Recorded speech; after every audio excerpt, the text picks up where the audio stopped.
वैष्णवी हागवणे मृत्यू प्रकरणात एक धक्कादायक माहिती समोर आलेली आहे।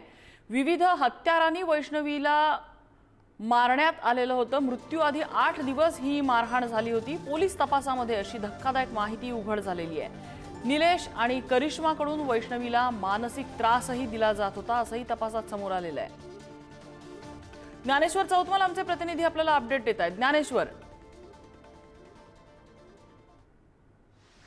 या सगळ्या प्रकरणाच्या संदर्भाने पोलीस तपास करत आहेत आणि पोलीस तपासात काही महत्त्वाच्या गोष्टी समोर येत आहेत। त्यातली सगळ्यात महत्त्वाची गोष्ट, वैष्णवीला मृत्यू अगोदर 8 दिवस विविध हत्यारांनी मारहाण करण्यात आलेली होती अशा पद्धतीची माहिती समोर आलेली आहे।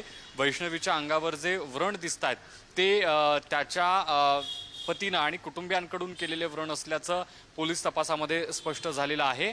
या अगोदर देखील तशा पद्धतीची शक्यता व्यक्त केली जात होती, मात्र तपासात आत्ता जी माहिती समोर आली त्यात निलेश चव्हाण आणि करिश्मा यांनी मानसिक त्रास जो आहे तो वैष्णवीला वारंवार दिल्याचं देखील समोर आलेलं आहे।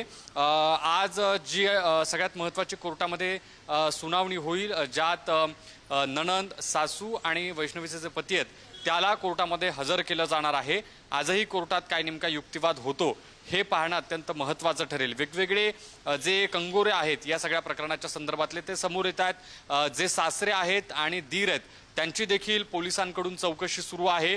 या सगळ्या चौकशीत जो तपशील पुढे येणार आहे तो येत्या काळात ही जी केस आहे ती किती मजबूतीनं पुढे कोर्टात मांडता येईल, वैष्णवीच्या कुटुंबियांना आणि न्याय मिळवण्यासाठी कसे प्रयत्न करता येतील, ज्याच्यासाठीचे जे वेगवेगळे मुद्दे आहेत ते आपल्याला बघायला मिळतात। सगळ्यात महत्त्वाचं म्हणजे आज जेव्हा कोर्टात युक्तिवाद होईल तेव्हा नेमकं काय वकिलांकडून सांगितलं जात आहे। कारण कालही जेव्हा हगवणींच्या वकिलांकडून जो युक्तिवाद केला तो वादात सापडला, त्याच्यावरती कशा पद्धतीनं समाजामधून प्रतिक्रिया आल्या त्याही आपण पाहिलं। आजही कोर्टात युक्तिवाद होणार आहे, नेमका तोही युक्तिवाद काय केला जातो हेही पाहणं महत्त्वाचं ठरेल।